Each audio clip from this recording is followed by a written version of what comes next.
दोस्तों सदियों से ये बात चली आ रही है कि यार माँ बाप भगवान का रूप होते हैं। माँ बाप की जगह इस दुनिया में कोई ले ही नहीं सकता है। माँ बाप से बढ़ के कुछ हो ही नहीं सकता है। लेकिन आज के समय में, आज के दौर में माँ बाप ऐसा ऐसा कांड कर जाते हैं जिसको भाई पहले तो सुनो तो विश्वास ही नहीं होता है। जब उसकी हकीकत सामने आती है तो ऐसा लगता है कि इनके लिए कौन सी सजा बनाई जाए, क्या इनके साथ में किया जाए। दोस्तों आज जो दास्तां हम आपको सुनाने जा रहे हैं उसको सुनने के बाद में आपका खून खौल जाएगा। एक बाप ने अपनी एक दिन की बेटी को जमीन में पटक के मार दिया। इसकी जब वजह आप सुनेंगे कि आखिर में एक बाप ने अपनी बेटी को पटक के क्यों मार दिया, तो हैरान रह जाएंगे। तो आइए दोस्तों इस पूरी सच्ची घटना के बारे में हम आपको बताते हैं कि आखिर में एक बाप ने ऐसा क्यों किया और ये कहाँ की घटना है। तो आप सभी का बहुत बहुत स्वागत है मेरे YouTube चैनल में एक और नए वीडियो में। दोस्तों ये घटना है उत्तर प्रदेश के इटावा की।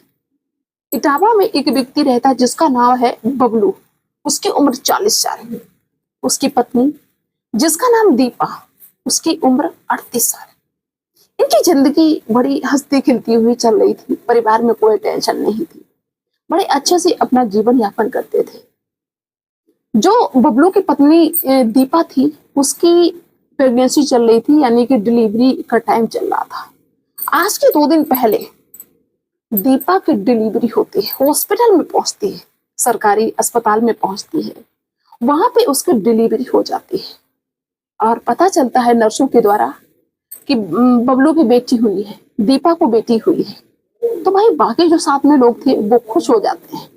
लेकिन जब बबलू को ये बात पता चलती है कि बेटी हुई है तो वो आओ देखता ना ताओ वहां पे पहुंच जाता है जहां पे उसकी बेटी लेटी हुई और बेटी के पैर पकड़ता है और अपने बराबर उठा के जमीन में पटक देता है। वो बेटी जिसने अभी संसार को बस देखा ही था, चंद मिनट भी नहीं रह पाई और उसके बाप ने उसको पटक के मार डाला। जब पत्नी दीपा सुनती है तो वो हैरान रह जाती, रोती है, चिल्लाती है, चीखती है। वो पुलिस को फोन लगाती है, पुलिस को सारी बात बताती है।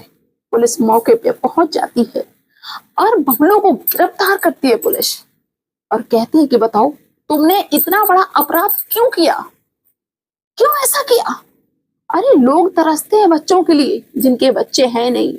उनसे पूछो जाके, कहाँ कहाँ मन्नतें कर रहे हैं, मांग रहे हैं औलाद को, लेकिन औलाद नहीं मिल रही। तुमने क्यों अपनी बेटी को मारा, ये मुझे वजह बताओ। दोस्तों जो वजह बताता है वो बेहद ही ज्यादा हैरान करने वाली है। बबलू ये कहता है कि मेरी 3 बेटियां पहले से ही हैं और मुझे ये उम्मीद थी कि अब की बार मेरा बेटा होगा।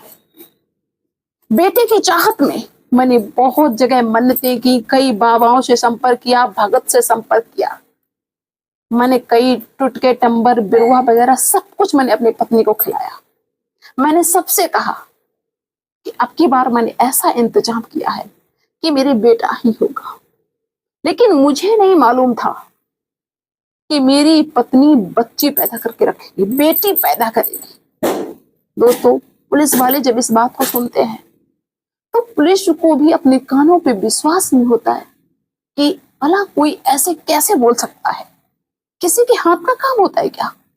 वो कहता है कि मुझे बिल्कुल भी ये बर्दाश्त नहीं था कि मैं 4 बेटियों का बाप कहलाऊं।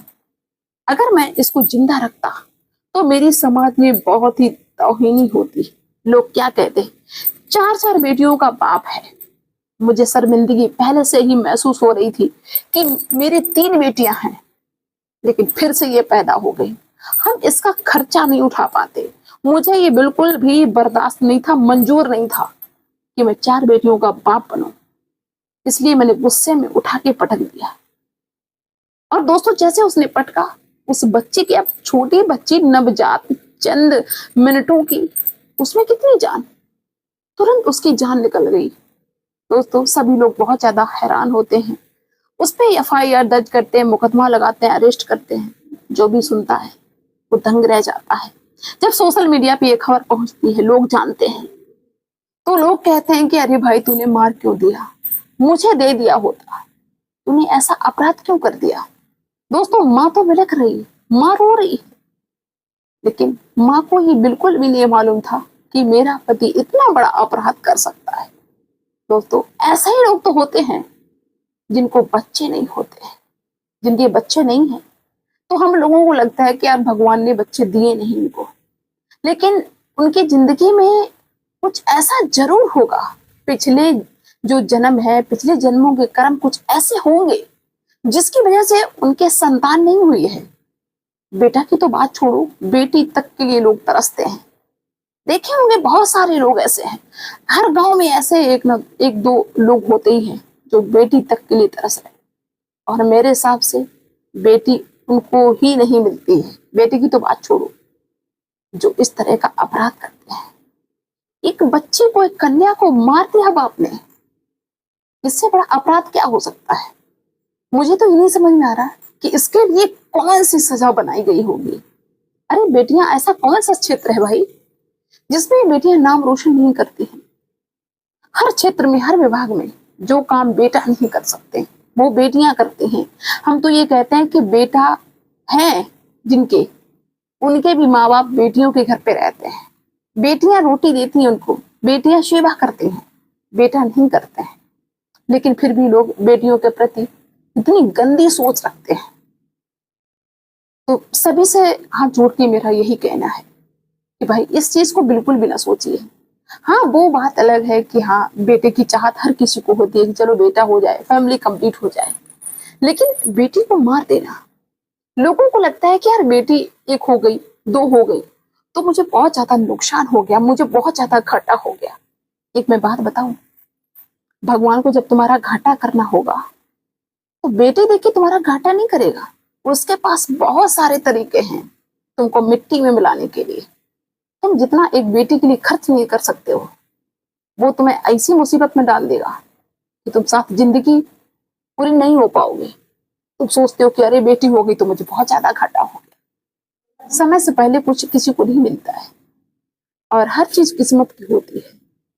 तो भाई सभी से यही अपील करेंगे बार बार जाते हुए कि इस तरह का अपराध कोई नहीं करेगा कि बेटी को पटक के मार दो। ऐसा कौन सा पद है जिस पद पे बेटियां है नहीं। लोग बेटियों के प्रति इतनी गंदी सोच पता नहीं क्यों रखते हैं। 3 बेटियां थी, एक और हो जाती, हो सकता है कि बेटियां कितनी ऊंचाइयों पे पहुंच जाए। जरूरी नहीं कि भाई जो गरीब घर में पैदा हुई है बेटी तो वो बस परेशान करने के लिए आई है, या वो इंसान गरीब ही रहेगा पूरी जिंदगी। हो सकता है कि बाप गरीब हो, बेटियां कुछ ऐसा कर जाए जो उनकी 7 पुश्तों तक की गरीबी मिटा दे, लेकिन फिर भी लोग ऐसा अपराध कर देते हैं, जघन्य अपराध करते हैं। तो चलते चलते आप सभी से हम रिक्वेस्ट कर रहे हैं कि भाई ऐसा गलत काम ना करिए, ऐसा जघन्य अपराध ना करिए, अच्छे काम करिए, अच्छी राह पे चलिए। उम्मीद करते हैं कि दोस्तों आप सभी लोग मेरी बात से सहमत रहेंगे, और जो भी मुझे देख रहा है भाई इसके बारे में जैसा भी आपको लग रहा है कि सही किया या गलत किया, मुझे कमेंट्स के थ्रू जरूर बताना। तो चलिए दोस्तों, मिलते हैं फिर नेक्स्ट वीडियो नेक्स्ट डे। तब तक के लिए बाय सभी को।